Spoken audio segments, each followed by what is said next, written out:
Alhamdulillah. Emak-emak kok bisa ngadep sana ya? Nah, heran. Kok bukan ngadep ke ustadznya gitu? Hah? Oh tadi kayak gitu memang. Masya Allah.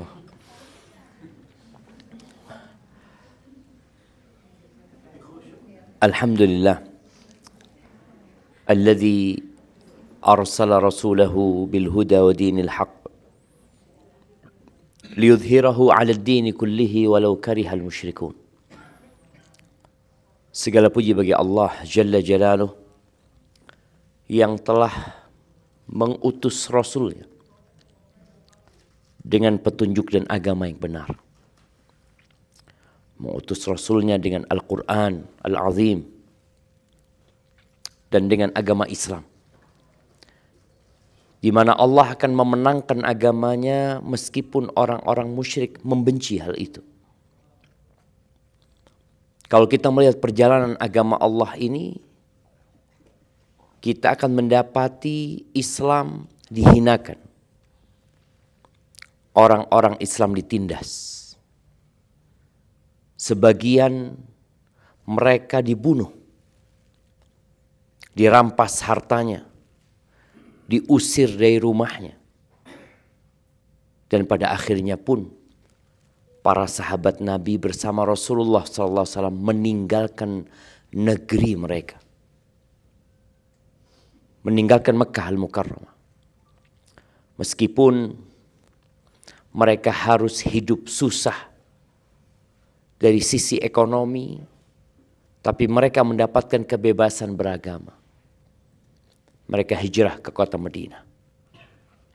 Ya, mereka pun tak henti-hentinya diserang oleh orang-orang musyrikin.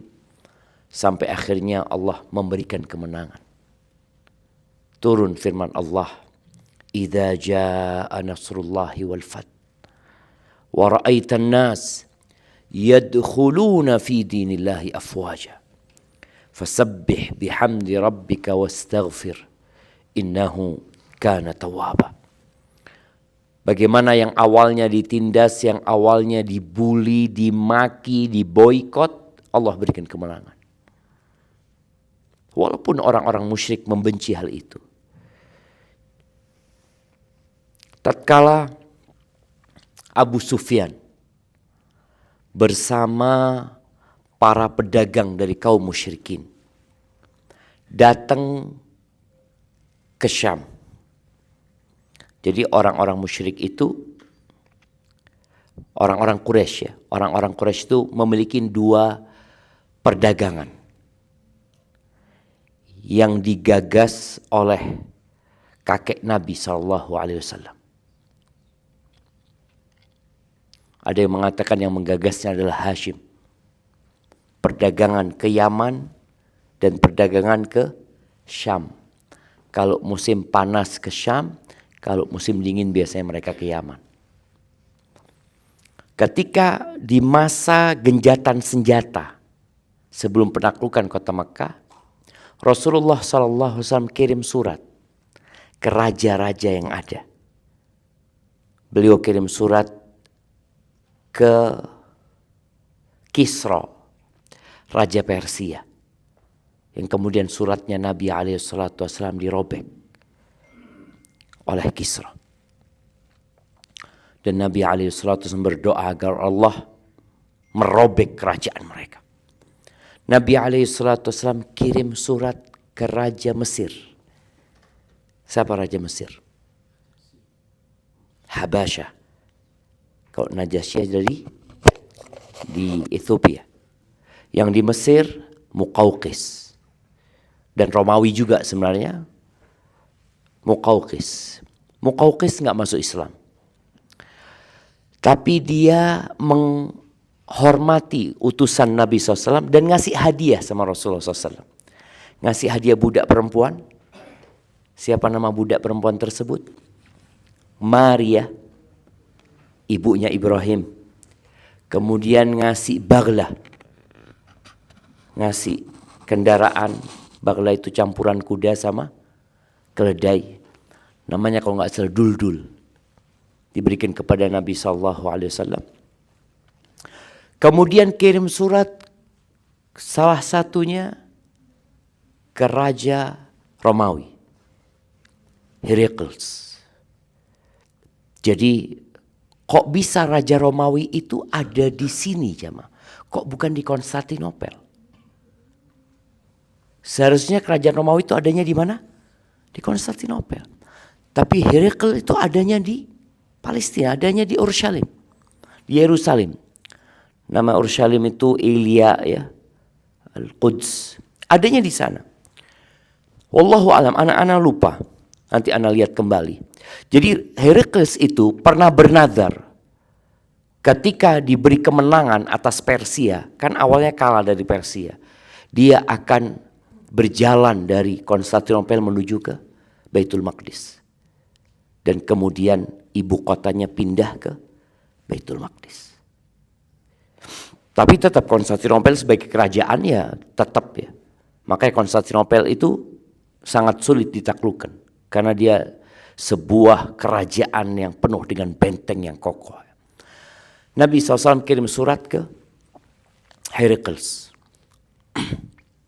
Ketika surat itu sampai, dia tanya, ada dari bangsa Arab yang sedang berdagang ke sini, kata dia. Oh iya ada, kata dia. Coba datangkan mereka. Didatangkanlah kafilah dagang orang-orang Quraisy. Yang pemimpinnya siapa? Abu Sufyan.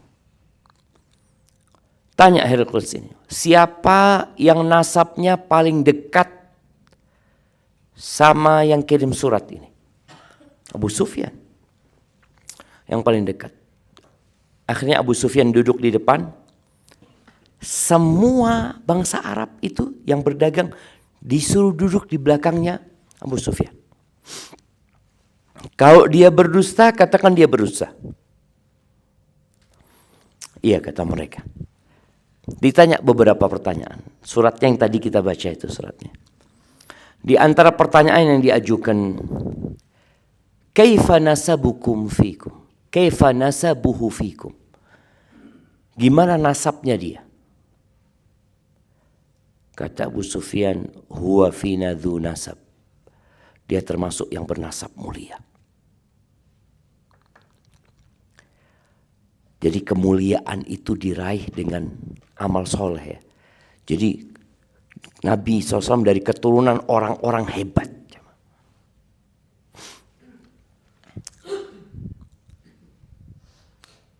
Ada yang tahu Abdul Muttalib itu ibunya siapa namanya? Abdul Muttalib kakeknya Nabi SAW. Namanya Syaibah dia itu. Ibunya itu Salma. Hashim ini kakek Nabi siapa nasabnya? Muhammad bin Abdullah bin Abdul Muttalib bin Hashim. Hashim ini ketika dia berangkat ke Madinah, berangkat ke Syam, dia meninggal di Syam, Hashim ini. Ketika berangkat ke Syam, mampir ke Madinah. Di Madinah ada seorang janda. Janda ini janda apa jamaah? Ada Rolls. Tahu Rolls? Rondo teles.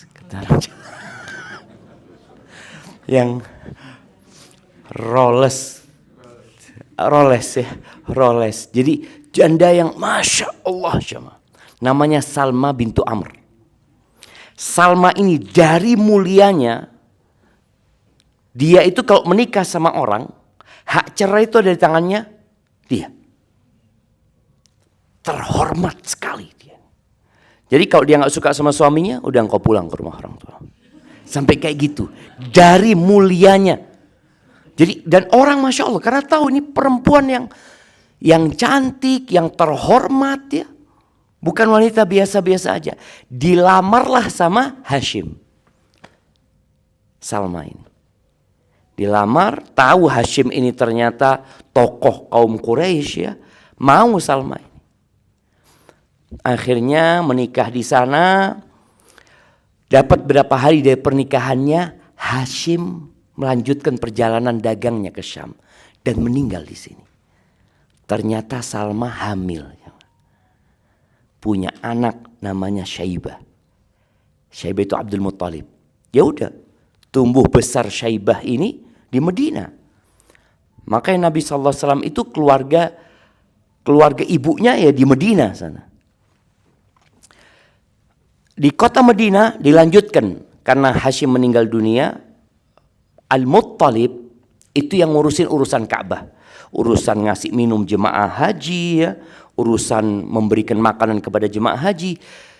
Ada informasi bahwasanya Hashim punya anak di Medina kata dia, dan udah mulai dewasa kata dia. Berangkatlah Muttalib ini ke Medina. Anak ingin menyebutkan nasab Nabi SAW ya, bagaimana dari keturunan orang-orang yang mulia Rasulullah SAW. Sampai ke Medina, subhanallah, Muttalib ini kelihatan sama Syaibah ini. Karena wajahnya mirip sama Hashim gitu. Turun dia dari ontanya, dipeluk sama dia. Ayo nak, engkau berangkat ke Mekah. Kata ini bukan kampungmu, kata dia. Kata si Syaibah ini, enggak Ami, kata, aku enggak mungkin ninggalkan ibuku. Kalau ibuku memperbolehkan aku ke Mekah, aku baru ke Mekah. Akhirnya berangkatlah Muttalib ini merayu Salma, mengatakan ini anak keturunan orang-orang mulia kata dia. Bapaknya dia itu dulu yang ngasih makan jemaah haji, ngasih minum jemaah haji kata dia. Dia kalau di sini hilang kemuliaan dia kata. Karena nggak ada yang kenal sama dia kata dia. Akhirnya pulanglah ke Mekah. Naik onta dibonceng sama Muttalib. Masuk ke kota Mekah. Kata orang-orang, oh Muttalib beli budak kata dia. Itu budaknya di bonceng sama dia di ontanya.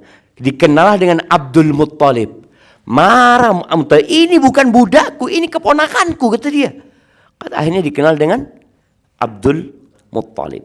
Padahal namanya Syaibah ya. Nah, itu cerita nasabnya Nabi SAW.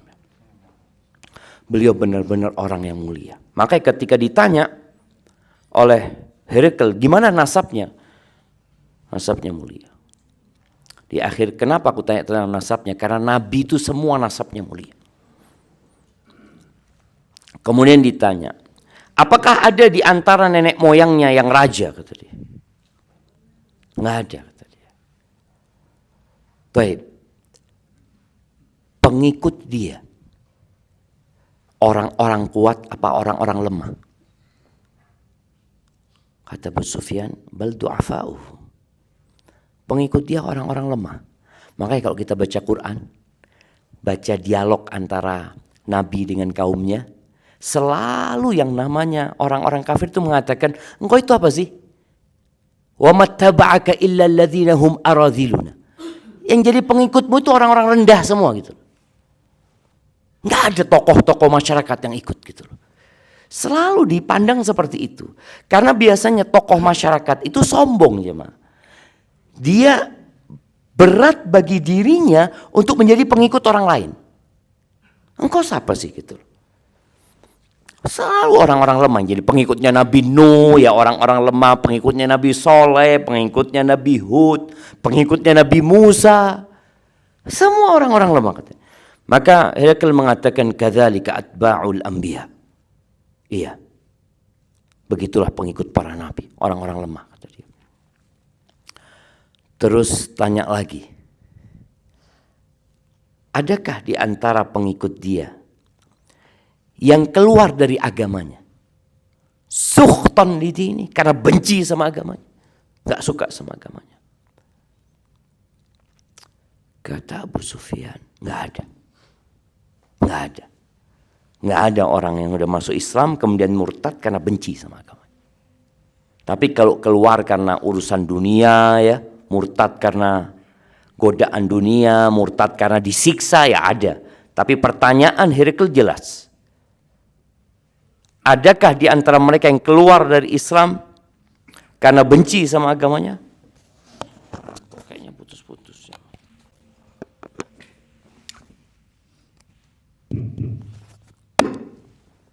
Nggak ada kata. Kata Herakles mengatakan, kadzalikal iman idza khalatat basyashatuhul qulub.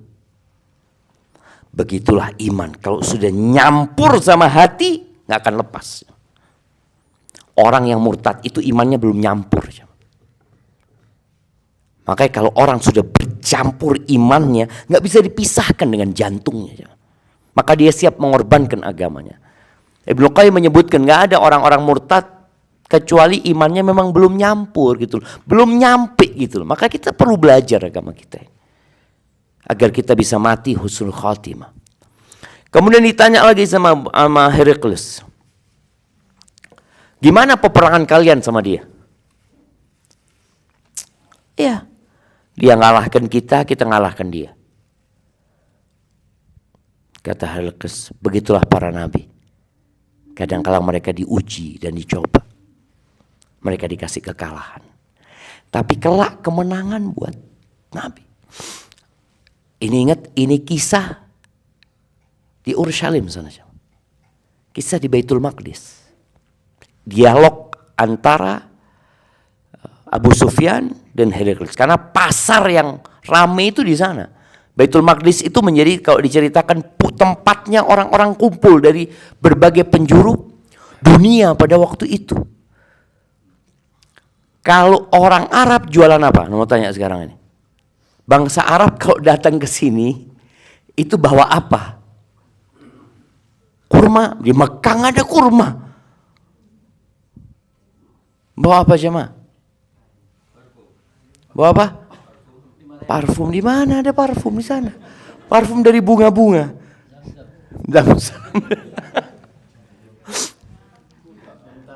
Apa ya? Oh. Kain. Di sini mereka beli kain. Di sini beli kain mereka. Dari India datang kain ke sini ya. Pedang dari India, kan terkenal pedang-pedang itu bagus dari India. Dari sini datangnya.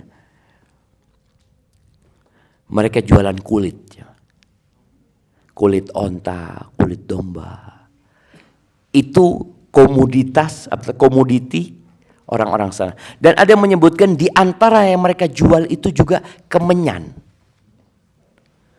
Karena menyan dari pohon-pohon padang pasir itu, kan menyan itu getah pohon. Itu menyannya itu bagus. Anda baca di beberapa literatur disebutkan menyan ini untuk apa gitu. Pada masa itu digunakan untuk peribadatan. Mereka kok nyembah-nyembah berhala itu dengan menyan ya. Sampai sekarang kita lihat kadang-kala masih digunakan untuk ya sesembahan mereka. Padahal menyan sebenarnya bagus untuk wangi-wangian. Kalau tadi bicara parfum, mungkin parfumnya menyan tadi kan. Itu yang mereka bawa ke sini. Herakles mengatakan katanya, kalau benar yang kau katakan, maka kerajaan dia akan sampai ke yang bawah kakiku ini. Artinya dia akan nguasain apa yang aku kuasai. Dan betul jemaah. Islam menguasai Syam kapan? Tahun 15 Hijriah. 4 tahun dari meninggalnya Rasulullah SAW, Umar bin Khattab sudah terima kuncinya Masjidil Aqsa. Masjidil Aqsa tidak dengan perang. Mereka menyerah. Artinya tidak terjadi perlawanan dari orang-orang yang ada di Baitul Maqdis. Mereka menyerah, tapi mereka tidak mau menyerahkan kunci kecuali kepada Umar bin Khattab radhiyallahu taala anhu. Dan Umar berangkat dari Madinah berdua, bayangkan ya. Dan disebutkan naik ontanya gantian Umar sama maulanya dia, budaknya dia, gantian Umar. Kalau Umar naik ke atas, nanti turun, ganti budaknya yang naik. Ketika Umar masuk ke Masjidil Aqsa, itu ditunggu ya sama petinggi-petinggi Masjidil Aqsa ya. Ada beberapa riwayat yang menyebutkan Umar tuh melewatin genangan air. Yang mau tidak mau dia harus melepas sepatunya ya. melepas khufnya, dipegang sama dia, melewatin genangan air itu dengan berjalan kaki. Abu Ubaidah mengatakan, ya Amirul Mukminin, masa engkau kayak gitu, kata dia. Penampilannya itu kurang meyakinkan lah. Karena Umar bukan raja ya. Ada perbedaan khalifah sama raja itu beda. Secara penampilan khalifah itu selalu tawadhu. Dia menggunakan harta umat itu sesuai dengan kebutuhan saja. Sedangkan raja ya pemilik ya, dia pakai ya semau dia. Biasanya raja lebih seperti itu. Maka Umar mengatakan kepada Abu Ubaidah, ya Abu Ubaidah, lau kana ghairuk. Andai kata orang lain yang ngomong kayak gitu, katanya, kau sekarang nggak pantas ngomong kayak gitu. Nahnu qaumun a'azzanallahu bil Islam. Kita nih orang-orang yang dimuliakan dengan Islam. Bukan dengan harta, bukan dengan jabatan, bukan dengan kekuasaan lah. Kita adalah kaum yang dimuliakan dengan Islam. Famahma btaghaina al-izzata fi ghairihi adallanallah. Tatkala kita mencari kehormatan bukan di Islam, di selain Islam, Allah akan menghinakan kita. Dan kalau kita lihat sekarang umat Islam hina banget. Hina banget. Saudara-saudaranya dibantai, kita nggak bisa berbuat apa-apa, bayangin. Padahal jumlah kita 2 miliar. Nah, Yahudi berapa jumlahnya? Berapa juta lah mereka. Umat Islam itu 2 miliar tapi nggak bisa berbuat apa-apa. Ya Allah ya. Terus gimana? Kita berada di bumi yang penuh dengan berkah. Syam, ingat kalau kita baca hadis-hadis yang berkaitan dengan Syam, kita paling tidak baca firman Allah di surat Al-Isra. Subhanalladzi asra bi'abdihi laylan minal masjidil harami ilal masjidil aqsa alladzi barakna haulahu. Jadi berkah itu bukan hanya di Aqsa. Allah tidak mengatakan barakna fihi, yang kami berkahi di dalamnya, bukan, tapi di sekitarnya. Ini menunjukkan kita sekarang berada di Jordania, di tempat yang berkah sebenarnya. Tatkala kita berada di Suria, itu tempat yang berkah juga. Jadi Syam ini memang benar-benar negeri yang penuh dengan berkah. Ana akan bacakan beberapa ayat lain yang berkaitan dengan fadilah. Di surat Al-Anbiya ya, ayat 71. Allah mengatakan wa najjaynahu wa Lutan. Dan kami selamatkan dia, yakni Nabi Ibrahim. Dan Lut. Lut ini keponakannya Nabi Ibrahim. Jadi ketika Nabi Ibrahim dilemparkan ke dalam api, kemudian Nabi Ibrahim selamat, itu kaumnya nggak masuk Islam. Siapa yang masuk Islam? Lut. Nabi Lut yang masuk Islam. Akhirnya pergi hijrah, dibawa Nabi Lut. Kemudian di sini disebutkan walutan wa najjaynahu walutan ilal ardil lati barakna fiha. Kami selamatkan dia bersama Lut menuju negeri yang kami berkahi di dalamnya, lil alamin, untuk alam semesta ini. Nabi Lut di mana diletakkan? Nabi Lut itu ketika Nabi Ibrahim masuk menuju ke Baitul Maqdis, Nabi Lut ditinggal di Sodom dan Gamora. Yang wallahu alam, yang katanya sekarang jadi laut mati. Jadi negeri itu hilang. Negeri itu hilang, dibalik sama Allah Azza wa Jalla. Baik, kemudian di surat Saba ayat 18 Allah menceritakan tentang Syam ini. Allah mengatakan wa ja'alna bainahum wa bainal qura allati barakna fiha. Kata Allah, kami jadikan antara Saba, negeri Saba itu, dan negeri yang kami berkahi di dalamnya. Jadi ketika Allah mengatakan masjid, Allah mengatakan diberkahi di sekitarnya. Tatkala bicara negeri, Allah mengatakan barakna fiha. Kami berkahi negeri-negeri itu. Ya Syam ini jemaah. Jadi Nabi SAW beliau menyebutkan ya, ketika nanti terjadi peperangan, di mana negeri-negeri Islam itu semua mempersiapkan bala tentaranya. Salah satu sahabat yang mendengarkan hadis itu mengatakan, "Ya Rasulullah, khirli ya Rasulullah. Pilihkan buat aku." Ini sahabat ya. Artinya dia mengatakan, pilihkan buat aku milih bergabung dengan pasukan mana. Ketika ada di Irak pasukan, ada di Yaman pasukan, ada di Syam pasukan, kata Nabi SAW, alaika bisyam. Engkau pilih pasukan Syam. Kemudian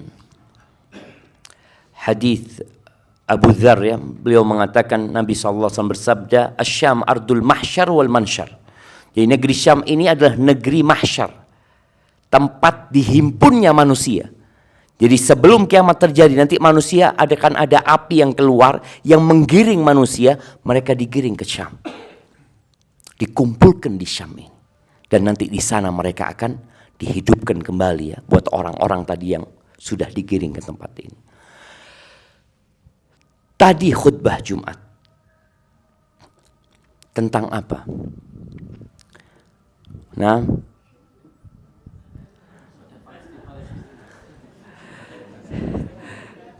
iya, jadi yang jelas khutbah Jumat tadi memotivasi kita untuk berbuat baik, untuk menolong saudara-saudara kita yang ada di Palestina.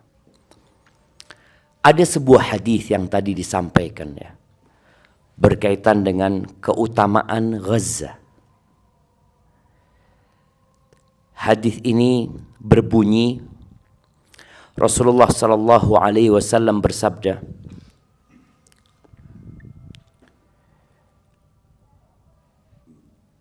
awwalu hadzal amri nubuwah. Awal urusan ini kenabian. Warahmah, dan rahmat Allah azza wajalla. Thumma yakunu khilafatan warahmah. Setelah kenabian akan ada khilafah dan rahmat. Setelah Nabi SAW meninggal dunia yang ada khilafah. Khilafah Islamiyah. Khalifah itu artinya pengganti jemaah, yang melanjutkan. Siapa penggantinya? Abu Bakar Siddiq. Kemudian Abu Umar bin Khattab. Umar itu disebut khalifati Rasulillah. Khalifahnya Rasulullah. Artinya penggantinya Rasulullah SAW. Itu Umar bin Khattab karena menggantikan Abu Bakar Siddiq. Kemudian diganti oleh Utsman bin Affan. Lalu diganti oleh Ali bin Abi Thalib radhiyallahu taala anhu. Pada masa khilafah itu ibu kota Islam di mana? Madinah. Sampai pemerintahannya Utsman bin Affan. Ketika Utsman bin Affan terbunuh ya, tahun 36 Hijriah, pindah khilafah Islamiyah itu. Kemana? Ke Irak. Ke Kufah. Belum ada Baghdad. Baghdad itu kota buatan.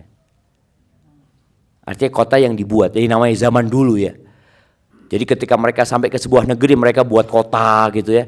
Kalau kayak sekarang lah. Sekarang ini BSD. Itu termasuk kota buatan kan.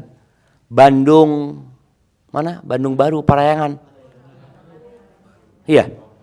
Itu kota yang dibuat gitu loh. Itu kota yang dibuat. Jadi dulu modelnya mereka bikin kota. Karena ketika mereka datang, kan kotanya sudah ada penduduknya, masa mau diusir? Jadi mereka mau tidak mau harus bikin kota sendiri. Ali pindah ke Kufah. Kemudian setelah itu Ali terbunuh. Siapa yang bunuh Ali bin Abi Thalib? Siapa yang bunuh Ali? Yang bunuh Ali bin Abi Thalib. Yang bunuh Ali bin Abi Thalib guru ngaji.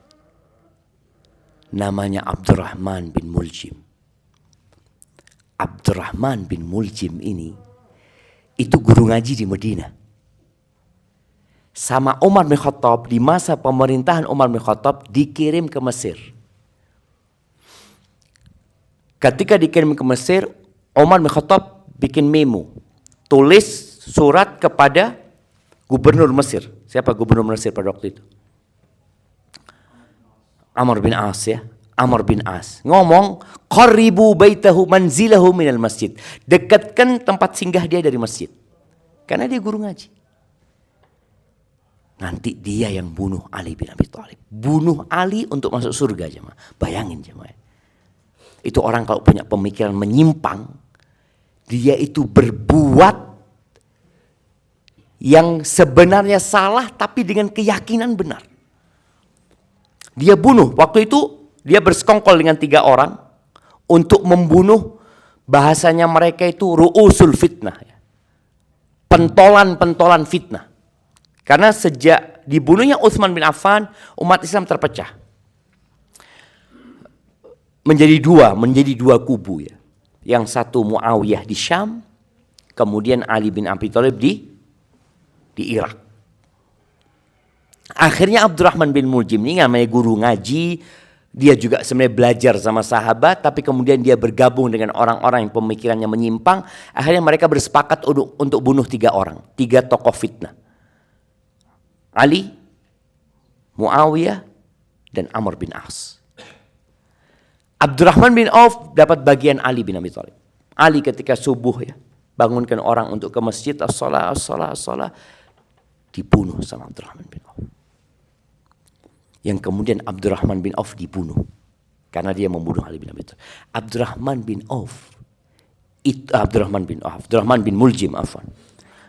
bin Muljim itu ketika dibunuh dia terus berzikir ya.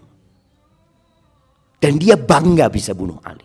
Itu pemikiran menyimpang sangat bahaya sekali ya. Dia termasuk kelompok Khawarij ya. Kemudian setelah meninggalnya Ali bin Abi Thalib, diangkatlah menjadi khalifah siapa? Hasan bin Ali bin Abi Thalib. Hasan bin Ali bin Abi Thalib melihat kondisinya gak mungkin diteruskan. Itu pasukan dari Irak sudah mau perang dengan pasukan dari Syam. Sama-sama muslim. Karena salah paham aja yang terjadi di antara mereka. Akhirnya Hasan bin Ali bin Abi Thalib menyerahkan kepemimpinan kepada Muawiyah bin Abi Sufyan. Dia mundur. Nabi SAW ketika Hasan masih kecil, beliau itu kalau gendong Hasan, beliau kadangkala menyebutkan pujian buat Hasan. Inna ibni hadha sayyid. Ini anakku nih, ini tokoh nih. Orang yang mulia dia. La'allallah yuslihu bihi baina ta'ifataini kabirataini minal muslimin. Semoga Allah dengan dia mendamaikan antara 2 kelompok besar dari umat Islam. Dan itu terjadi yang disabdakan Nabi SAW. Kapan terjadinya? Tahun 40 Hijriah. Akhirnya, ini kembali kepada hadis. Ketika Nabi SAW menyebutkan, awalnya kenabian penuh dengan rahmat, kemudian dilanjutkan dengan khilafah dan rahmat, thumma yakunu mulkan wa rahmah. Kemudian berubah jadi kerajaan. Tapi kerajaan itu juga dengan rahmat. Di masa Muawiyah itu gayanya gaya raja. Jadi ketika Muawiyah jadi gubernur di Damaskus sana, Umar pernah datang marah sama Muawiyah. Karena Muawiyah gayanya ya gaya kerajaan lah, pakaiannya ya ini itu. Mau dipukul sama Umar bin Khattab. Maka Muawiyah mengatakan, ya Amirul Mukminin, orang sini ini kalau gubernurnya pakai baju biasa nggak dihargain. Jadi harus pakai ya seperti ini. Oh gitu kata Umar bin Khattab. Nggak jadi akhirnya karena tujuannya dia bukan untuk bergaya sebenarnya. Tujuannya untuk ya mengatur kondisi negara yang ada pada waktu itu. Kemudian Nabi SAW menyebutkan kerajaan yang penuh dengan rahmat, kemudian jadi thumma yakunu imaratan wa rahmah, jadi kegubernuran dan rahmat. Akhirnya nanti pecah-pecah negeri Islam itu jamaah, tapi masih ada rahmat ya. Kemudian mereka beradu seperti beradunya keledai. Lalu Nabi SAW mengatakan, fa'alaikum bil jihad. kalian hendaklah berjihad, kata Nabi SAW. Wa inna afdhala jihadikum ar-ribat. Dan jihad terbaik kalian itu ar-ribat. Ribat itu artinya menjaga perbatasan. Artinya bagaimana musuh nggak bisa masuk ke dalam gitu loh. Mengamankan yang ada di dalam. Ar-ribat. Wa inna afdhala ribatikum asqalan. Ini yang disebutkan oleh imam tadi sholat Jumat. Dan sebaik-baiknya ribat kalian, tempat menjaga perbatasan itu adalah asqalan. Asqalan ini kalau jamaah tahu, pengarang kitab Fathul Bari, Sahih Bukhari, syarahnya Sahih Bukhari, itu Ibnu Hajar Al-Asqalani. Beliau dari Asqalan. Asqalan ini mana? Ternyata Asqalan itu berdekatan dengan Gaza. Ana baca kalau nggak salah 21 kilo dari Gaza. Dulu Gaza itu di bawah Asqalan. Di bawah pemerintahan Asqalan. Jadi ikut di kabupaten Asqalan lah, mungkin seperti itu ya. Nah, di sini sebagian ulama mengatakan bahwasanya ya ini menjadi sebuah kemuliaan ya ketika seorang menjaga perbatasan negeri Islam. Ada yang berpendapat hadisnya itu tidak sahih, sampai cerita Asqalan ini nggak sahih. Karena sebenarnya setiap negeri yang menjadi perbatasan itu mulia bukan karena negerinya, tapi karena masih terjadi peperangan di sana. Makanya ada yang disebutkan Asqalan, ada yang disebutkan Iskandaria, Alexandria yang ada di Mesir. Ketika itu memang menjadi perbatasan dengan negeri-negeri kafir. Ada yang menyebutkan Qazwin yang ada di daerah Azerbaijan, mungkin daerah sana itu. Jadi tempat-tempat itu menjadi mulia karena menjadi perbatasan negeri Islam dan umat Islam menjaga tempat tersebut. Tapi intinya jemaah, khatib Jumat tadi menyampaikan bagaimana kita banyak-banyak mendoakan saudara kita di sana, membantu mereka. Wallahu a'lam, kalau ana melihat ya, di antara cara kita membantu saudara-saudara kita di Gaza adalah jadi orang baik. Bagaimana doa kita mustajab, dikabulkan sama Allah Azza wa Jalla. Bagaimana mau mustajab kalau kita masih makan haram ya?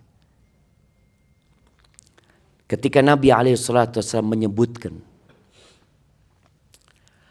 tada'a alaikum yushiku an tada'a alaikumul umam. Beliau mengatakan hampir saja umat-umat itu ngeroyok kalian.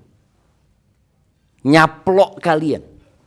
Kama tada'al akalatu ila qas'atiyah. Sebagaimana orang kalau makan pakai satu nampan besar itu kan makan bareng-bareng. Ayo, sini.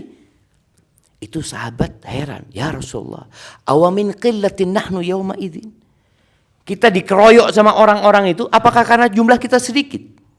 Kata Nabi SAW, bal antum yawma idzin kathir. Wallah, jumlah kalian pada waktu itu banyak. Kathir jumlah kalian. Walakinnakum ghutha'un ka ghutha'is sayl. Ini yang jadi masalah. Kalian itu seperti buih. Jumlahnya banyak tapi nggak ada bobotnya. Seperti buih yang dibawa oleh banjir. Biasanya ada buih yang dibawa oleh banjir. Nanti banjirnya arusnya ke kanan, dia ke kanan. Arusnya ke kiri. Pokoknya dia ikut arus. Lalu beliau alaihissalatu wassalam mengatakan, wala yanzi'anna Allah min qulubi aduwikumul mahabata minkum. Allah akan mencabut dari musuh kalian rasa gentar mereka kepada kalian. Jadi dulu jamaah, ketika perang Yarmuk, ketika Umar bin Khattab kirim pasukan untuk berjihad di habis lagi jamaah.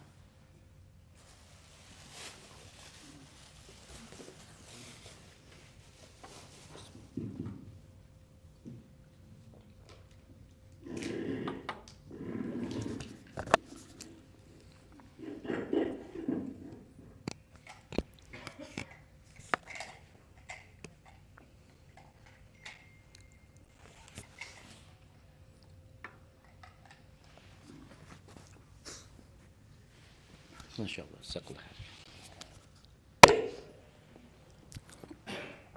Jadi jumlah umat Islam yang sedikit itu ditakuti oleh musuh. Perang Badar berapa jumlah umat Islam? 300 lawan 1000. Jadi jumlah sedikit tapi ditakuti. Nanti jumlahnya banyak nggak ditakuti. Allah akan cabut.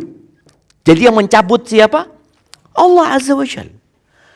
Lalu Allah akan lemparkan ke dalam hati kalian al-wahn. Al-wahn itu kalau secara bahasa artinya kelemahan, lemah. Hamalathu ummuhu wahnan ala wahn. Bagaimana seorang wanita ketika hamil dia lemah, terus bertambah lemah. Lemah kalian itu. Para sahabat bertanya, "Wa mal wahn ya Rasulullah?" Apa kelemahannya? Kelemahannya itu apa umat Islam pada waktu itu? Hubbud dunya wa karahiyatul maut. Cinta dunia dan takut mati.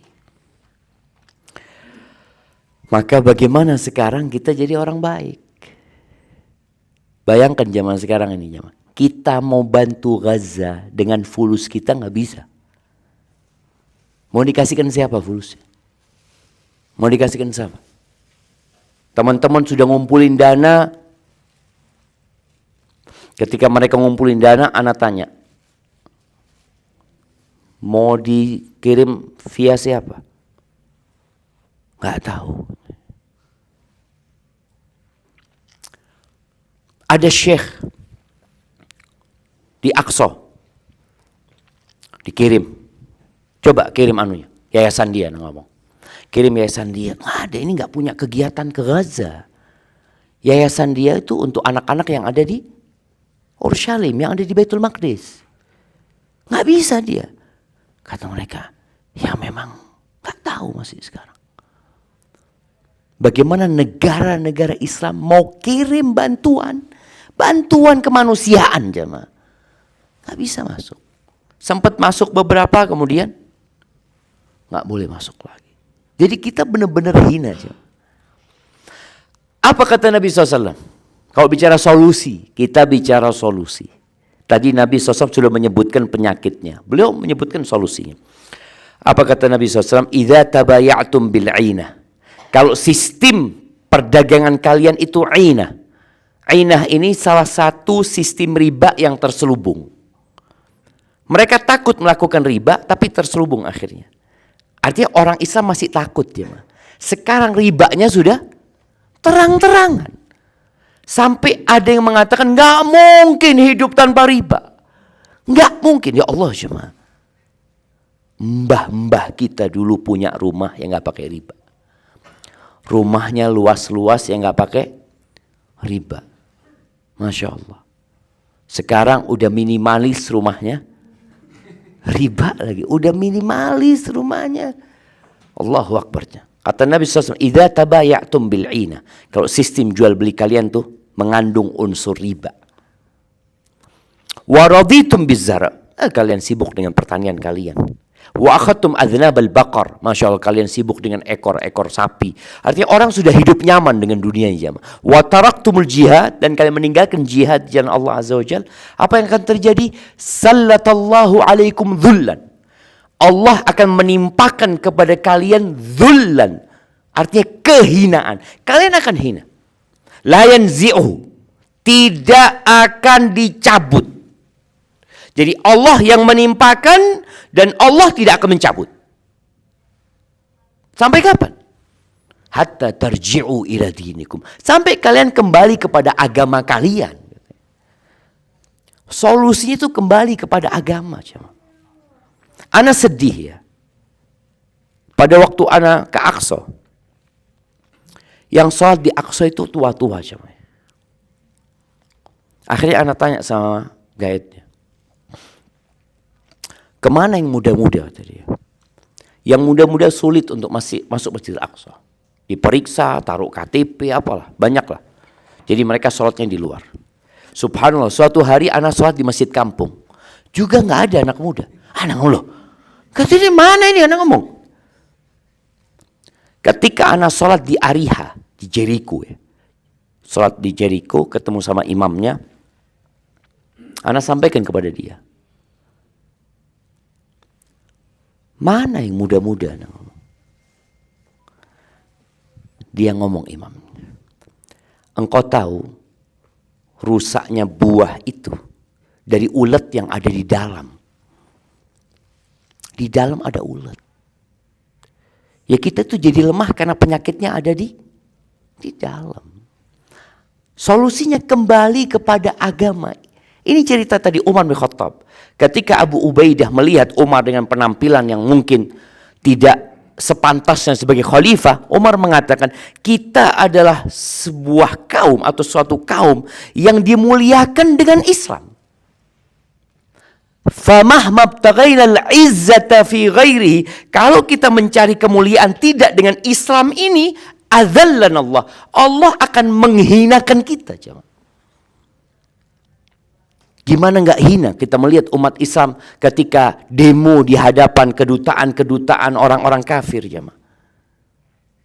Kalian ya Allah, nggak didengerin sama mereka, nggak digubris sama mereka, nggak diurusin sama mereka.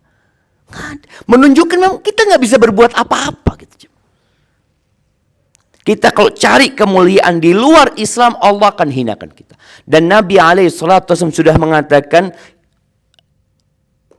ketika kita tadi jual belinya sistemnya riba, sibuk dengan pertanian, perdagangan, meninggalkan jihad, Allah akan menimpakan dzullan yang tidak akan dicabut.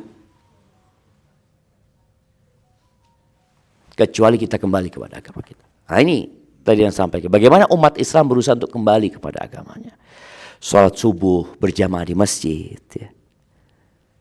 Masya Allah, Ana pernah ketemu dengan orang pemikirannya menyimpang di Jakarta. Pada saat pengeboman Marriott dibom, ketemu sama orang ini. Pemikirannya jemaah. Pada masa SBY, kalau masa pada waktu itu. SBY, Togut, harus dibunuh SBY ini sudah tadi. Ya Allah, dia ngomong, ini orang pokoknya ngomongnya macam-macam. Setelah dia ngomong macam-macam, Ana tanya satu pertanyaan sama dia. Antum tadi sholat subuh di mana? Oh, ketiduran tadi Ana. Antum ngomong kayak gitu, sholat subuh nggak bisa ke masjid. Jadi selalu penyakitnya di dalam. Pemikiran menyimpang seperti Abdurrahman bin Muljim tadi, bagaimana dia membunuh Ali untuk masuk surga. Dan banyak orang-orang, kalau dulu disebutkan Khawarij masa lalu itu ahli ibadah masih. Yang masa sekarang kadang kala mereka jauh dari ibadah. Ahibati fillah. Maka ya sudah, solusinya ada di kita masing-masing. Ustadz akan selalu mengajak orang menjadi lebih baik. Berdoa menjadi solusi untuk jadi orang baik. Makanya bapak-bapak nih, ibu-ibu nih, doanya ketika safar ini tolong dibenerin doanya. Doanya jangan minta dunia doang, minta akhirat buat anak-anak kita. Kemudian kalau bicara kita ingin memberikan sumbangan kepada saudara-saudara kita di Gaza, ya semampu kita. Ketika memang ada jalannya, berikan kepada mereka. Ketika nggak ada jalannya dan punya uang, ya sedekahkan di jalan Allah. Lalu berdoa, ya Allah dengan sedekah ini, jadikan sedekahnya sebagai tawassul ya, agar Allah mengabulkan doa kita dan dibantu saudara-saudara kita di sana. Baik, terakhir pertanyaan, kenapa tadi subuh azannya pakai radio? Bukan pakai MP3 jam. Bukan pakai MP3, pakai radio. Ternyata tadi Ana tanya sama si Ghazi, cuma si Ghazi tidak memberikan jawaban yang memuaskan. Akhirnya Ana cari dan dapat jawabannya. Ternyata di Amman ini, khususnya di Amman, azannya itu satu. Azan di masjid yang tadi kita sholat Jumat. Di sana kemudian disebarkan di semua masjid pakai radio. Live azannya. Jadi bukan pakai MP3, bukan. Jadi memang azan. Jadi yang azan satu orang. Sama semua, waktunya bersamaan. Kadang kan di Indonesia kita itu mau jawab azan bingung. Baru jawab sini, tahu-tahu sini Allahu Akbar. Aduh, ini sudah karena azannya di sini disatukan azannya. Lewat radio, tapi azannya live ya, ingat ada orang yang azan. Ada orang yang azan karena para ulama menyebutkan kita bagaimana ketika mendengar azan dari TV? Kalau bukan orang yang azan, kita nggak ada anjuran untuk menjawab. Ini bukan orang azan. Karena azan itu bisa disetel kapan saja. Ya, namanya azan yang sudah direkam ya. Antum sekarang mau setel jadi azan. Nanti jam 9 malam di kamar, setel lagi ada azan lagi. Kita mau jawab yang mana? Itu azan adalah azan masuk waktu sholat yang diucapkan oleh orang. Oleh orangnya. Jadi seperti itu. Barakallahu fikum. Udah jemaah? Jam 7.34 kita waktunya makan. Insya Allah besok kita akan melakukan perjalanan cukup panjang. Jadi anak akan berpindah dari satu bis ke bis selanjutnya. Kita kajiannya di bis. Jadi anak akan kaji beberapa pembahasan besok di bis. Tapi biasanya anak ditinggal tidur. Tapi nggak apa-apa lah. Tinggal tidur. Karena biasanya orang-orang waliullah itu merem tapi tetap mengikutin gitu kan. Meresap gitu kan. Meresap, gak ada masalah. Tapi jemaah rasa pertanyaan besok kita silakan ditanyakan. Besok juga akan ada kuis-kuis ya.